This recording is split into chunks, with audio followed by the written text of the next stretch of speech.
Welcome back to Happy Hour Econ, where a comedian and an economist walk into a bar. I'm Lou Perez, the comedian. And I'm Phil Magnus, the economist. So today, Phil, I wanted to talk to you about Las Vegas. Are you a fan of Vegas? Well, kind of a love-hate relationship with Vegas, and I'm going there in a couple weeks, so got a conference out there. I think it's an interesting town, but it's also a bit overwhelming, and it's a great place to visit. I wouldn't want to live there. What kind of conference are you going to? It's an economics association, and they periodically meet in Vegas. So I do find it funny where you have a locale like Vegas, which is so decadent, so debauched. And then it's like, okay, let's have all these business conferences here. It's like this interesting dichotomy of like straight-laced, getting work done, serious, study, etc. And then you could just go out and lose your mind. Right. So work hard and we go play hard. How did Vegas start? Whose idea was it to go into the middle of a desert and put casinos there? Like, how'd this happen? Well, it wasn't the casinos, but the deep history. I think it was an old frontier desert land Mormon settlement. It was kind of that wasteland in the middle of the country that nobody else wanted. And as the Mormon settlers moved, further out west, southwest out of Utah, they eventually stumble across there, and they're like, "All right, we'll do something here. We'll settle this land." But there's not really much you can do when you're just surrounded by sand, and I think that's what does Las Vegas mean? Is like the sand or the desert is essentially the translation. It was an underutilized area because there really wasn't much going on there, period. You can't farm in the sand. You can't really sell homesteads in the sand. It's notorious for a climate that has 110-degree days in the summer and is very brutal without air conditioning. In other words, the city could not survive without air conditioning. And yet, it's really kind of in the 20th century that Vegas grows up as a city, and it kind of becomes an outpost. Nevada is a frontier state. It existed, a couple steps ahead of the law, I guess would be a good way to put it, as it settled. This is a running theme across the frontier. It's the town that's a few steps ahead of where the railroad is coming. That's where kind of the marginal characters of society start to gather. So that's always interesting. But there's a flip side to that. When you're also a few steps ahead of the civilization, the law, it's also an area where people who are restricted back in the East can escape to. And one of the things you see about the settlement of the American West in general is women's rights actually exist in a more robust way in many of the frontier Western states because, first off, there's not many people there, and some state and local governments say, to attract female settlers to come out to the middle of the desert or out in the middle of nowhere, we're going to allow them to own property in their own name, which you couldn't do in the East at the time. So there are things like that going on. So it's both marginal characters that are ahead of the frontier, but also people that are trying to take advantage of an opportunity that they were restricted from doing by old laws and stuffy centralized control in the East. When I think of pioneers of Las Vegas, and this, I know it's anachronistic, but in my mind, I just see a caravan of very obese human beings on jazzy scooters, just making their way slowly, plodding through the desert, and they're drinking like just daiquiris in these gigantic, like gallon-sized plastic receptacles. It's interesting when you talk about, kind of being one step outside the law. Is that how you describe it? Yeah. Lionel Shriver, the novelist, has a novel called The Mandibles. It's about the collapse of the dollar. Basically, it throws the whole country into turmoil, and the free state that they're trying to get to is Nevada, and it does make a lot of sense. Yeah. So you get, it's an interesting geography. It is probably some of the least desirable property in America other than like the frozen tundra or something in Alaska at that point. There's not much there. It's just sand. And to attract people to utilize that property, you have to offer something different on the margin. And I think a couple things start to emerge in the 20th century. One is that Nevada seems to be among the less regulated in a very moralistic era. This is the temperance movement of the 1910s, the anti-gambling movement that emerges with that. You start seeing crackdowns on what is seen as sin and debauchery in the West. But Nevada is one of the last states that goes along with those crackdowns, and then the enforcement's not always as stringent as you might expect in Chicago or New York City or some other civilized place in the East. So the combination of those factors draws people that are willing to kind of skirt around the edges of the law. You also have technological innovation as a major thing in the settling of Las Vegas. The one big thing everyone points to is the Hoover Dam. They build this dam in the middle of the desert that is also a giant power plant, and it creates a giant water reservoir, the one thing you need in the desert right behind it. So you've got power and water now in an area that previously didn't have either. That allows new areas of innovation, new things to do with that electricity and water. And well, what did they do? They connected the electricity up to giant neon signs and roller coasters and fountains that shoot geysers hundreds of feet in the air and everything that you see, tourist extravaganza. Yeah, when I think about the early days of Las Vegas, it's a lot more glamorous in my mind, even though the jazzy scooters, it's more jazz than jazzy scooter. Yeah. And obviously, people will think about the mafia, associating Las Vegas with the mafia, and with movies like I don't know if it's The Godfather or The Godfather 2, where the Corleones make a move and kind of take over Vegas. And as somebody who has lived his whole life within the law, and I haven't stepped out of bounds, or at least I don't want to incriminate myself. I used to really enjoy Las Vegas, and sure. If there's any single guys out there, what I would recommend is, if you have a great first date, I would say go wild and ask her to go with you to Vegas for your second date. And I had a wonderful That's the final test. Yeah, when I was single, I had a great time. A second date, and there were other dates after that with the same gal, but it was a lot of fun. It was an opportunity. It was sort of like an adult playground where you could drink, you could eat well. If you wanted to go to shows, you can go to shows. If you were into gambling, you can go into gambling. It was a fun, wild time. That's how I remember those days, which, we're probably talking like 14 years ago, 13, 14 years ago. Since then, I feel like it seems like Vegas has changed a little bit. It's commercialized quite a bit. And again, this is a pattern we see. It's why Vegas first pops up. It wasn't like the mob had a giant mobster meeting and decided, hey, we're going to move here. This is our new city. Rather, it was a lot of mob families that got chased out of other cities as the gambling crackdown occurred, or as prohibition occurred in the early 20th century. What do? They move to places where that enforcement is a little less stringent, or maybe doesn't exist quite yet. So there's a convergence there for that reason. You do have kind of the seedy reputation and element, especially in the mid-20th century. But they also realized that in order to have a functional economic model built around drinking and boozing it up and partying and gambling and all these types of things, you actually have to get people there. So they start adding accoutrements to it, entertainment.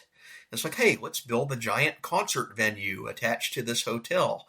So it's not just the sad people sitting in front of the slot machines all day. There are other clientele that maybe want to come in and they'll play the games and they'll drink at the bar, but they'll also go buy a concert ticket to see Elvis. And you get an entertainment economy that emerges kind of organically around all of these things converging. And then over time, that entertainment economy moves from not simply catering only to adults to now you want to bring the family in. And you have what's been referred to as the Disneyification of Vegas, which is now you have all these giant themed resort hotels that have like theme park rides on them and roller coasters and parachute drops and fun stuff that you would normally associate. It looks a lot more like Orlando than it does the Las Vegas of the 1960s and 70s. It's wild when you're in Vegas, especially if you're at a conference, in that you don't have to leave the hotel. Right. There is something, it's kind of like post-apocalyptic about it, where it's like there's no reason to leave the hotel. And then if you go step outside, it feels like a neutron bomb has gone off. And it's just so hot. And when I'm thinking about, mobsters and men in wool suits and all that, I'm like, could you have had Vegas without air conditioning? Well, that's the wild thing. I think the air conditioning has certainly correlated with its birth as a town and its explosion as a town. You mentioned these hotels where you don't have to go outside, and they're not just a hotel, it's a hotel connected to another hotel connected to another hotel by a fake manufactured river and mall in between them, where they even have clouds painted on the ceiling. So it looks like you're walking outside, but you're doing so in all the comfort of air conditioner. The temperature outside is 110 degrees, but it's 68 in the fake mall with the fake river and the fake storefronts and shops all along it, designed to make you comfortable and entice you to come in there in business. So it's a great business model in many respects. And I love it. There's no apologies whatsoever for the verisimilitude. Yeah. As you were speaking, I was thinking of the Paris Hotel, where there's an Eiffel Tower. So if anybody out there has been dying to get to Paris, France, you don't have to do that. You could go to Vegas. You could see that hotel. There is there's a Panda Express there. You could practice your French with the cashier behind the Panda Express. And if you get bored of France, you can go to Venice, which is just down the street. Right there, yeah. And the weather never changes. The clouds are always painted as God intended. Yeah, there is something really fun about people just sort of unapologetically saying, this is how I want to live my life, or this is how I want to celebrate my life. Embrace the kitsch. and for those of you who don't know, I had no idea that the Statue of Liberty was so close to the Eiffel Tower. Right. I mean, it's like it's unreal that they were able to bring that all together. Yeah, direct replica. I think it was a few years ago, the post office or someone got in trouble because they made what they thought was a Statue of Liberty stamp, but it was actually a stock photo of the Vegas Statue of Liberty. No way. It looks so similar. Oh, that's hilarious. Now that I'm thinking about it, there was a little bit of a push to buff out the original Statue of Liberty to get it to its copper base, right? Which would be a terrible waste of money to do that in New York, because it's just going to oxidize. It's just going to go back to being green. But it might be the kind of project that you could actually get away with in Las Vegas. In the desert. Yeah. There's no humidity. That's the other thing. You never want to go outside because it's not only 110 degrees. It's like the atmosphere around you soaks all water away from anything. They've even counteracted it. Some of the better parts of Vegas, they have these water sprayer humidity things that spray out over the street. Misters, yeah. The technology is getting pretty amazing. I love air conditioning. Whoever invented it, thank you so much for that. Probably like the biggest, most innovative thing that's happened in recent memory in Las Vegas is the Sphere. Yeah. And I've never seen a concert in the Sphere before, but I have been at a hotel with a perfect view of the Sphere, and it is unreal. Yeah. Because for those of you who don't know, it's this giant sphere, and they project video and these moving images and stuff like that. The one morning I woke up a little too early and I looked outside and I felt like I was on a alien planet, because the Sphere was made to look like it was either Mars or the sun itself.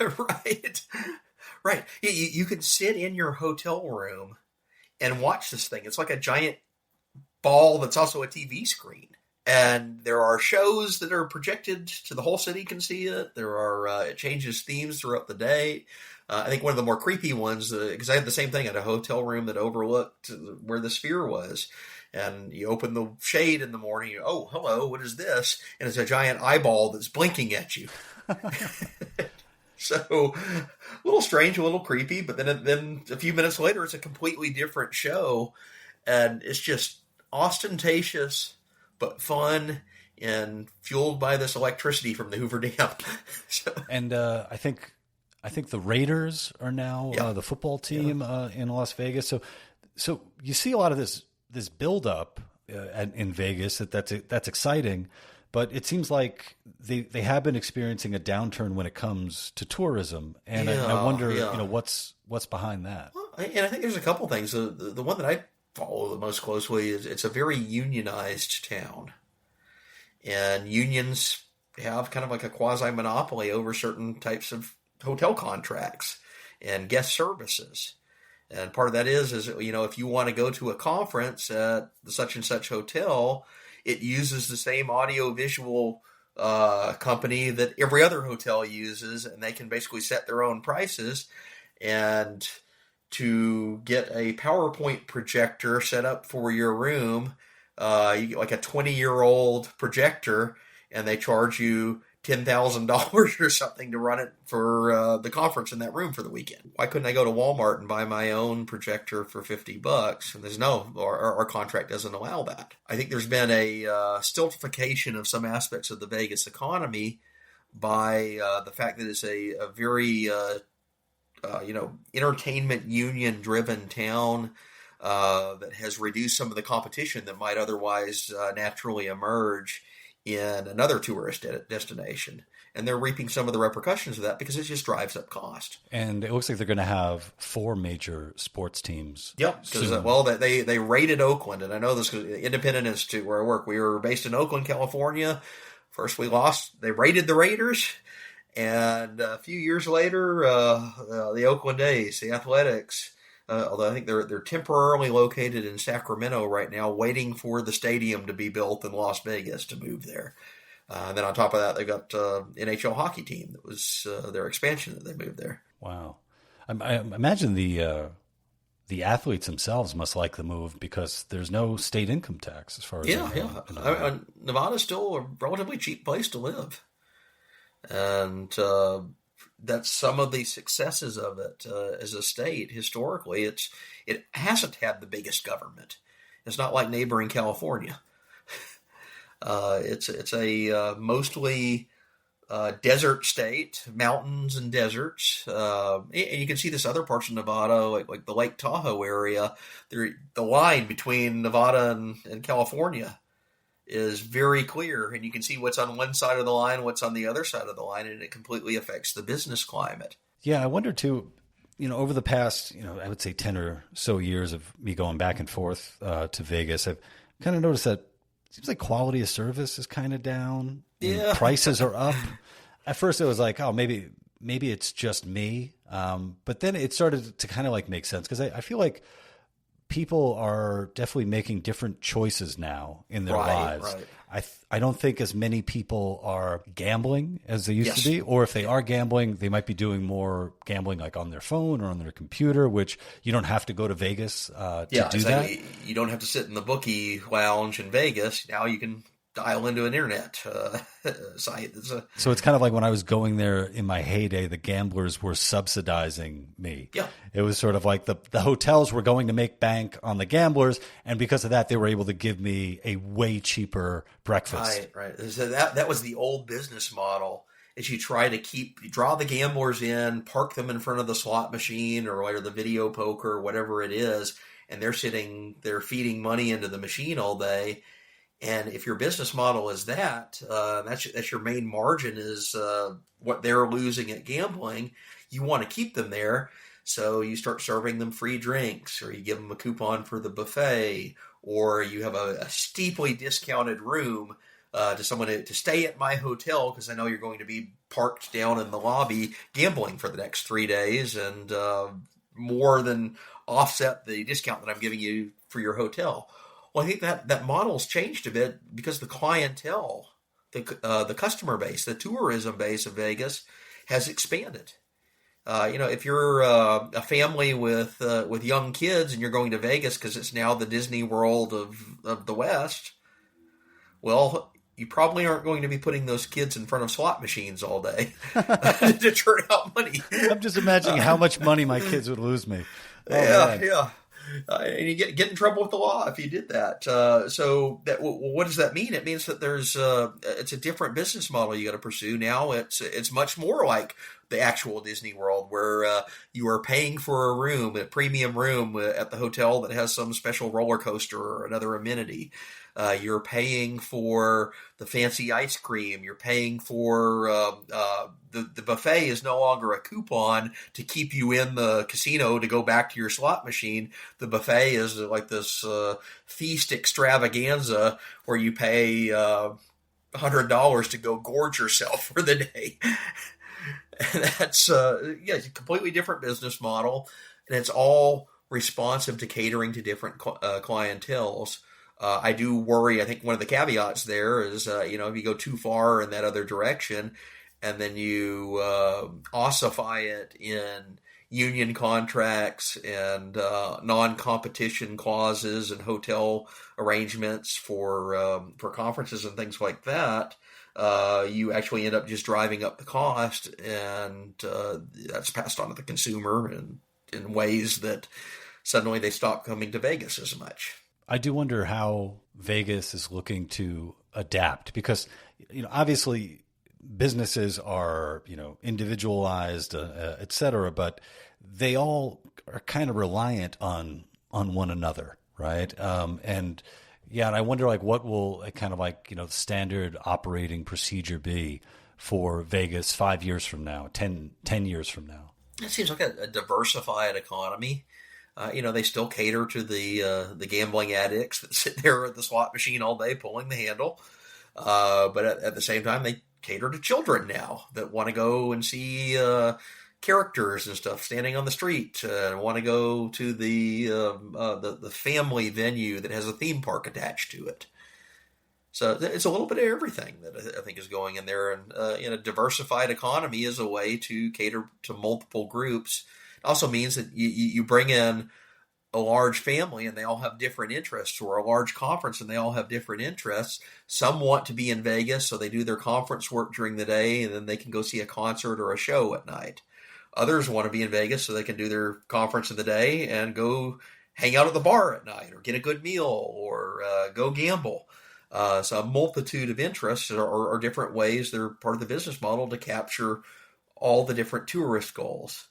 Yeah, for the listeners of Happy Hour Econ, if you guys are fans of Vegas, or if you're not so much fans of Vegas, let us know what you like and don't like about Vegas. And if you have ideas of which way Vegas should go. Because my thing is I just want you guys to be cheaper. That's all I want, really. That's all I really need right now. I'm very fortunate that I don't have a gambling problem, a drinking problem. Not yet. Who knows? The weekend's coming. But it would be really interesting just to see what are the possibilities for a city like Las Vegas that is just, kind of hard stamped on the minds of everyone as, gambling, fun, with this, really rich history. What does the future, hold for them? Yeah.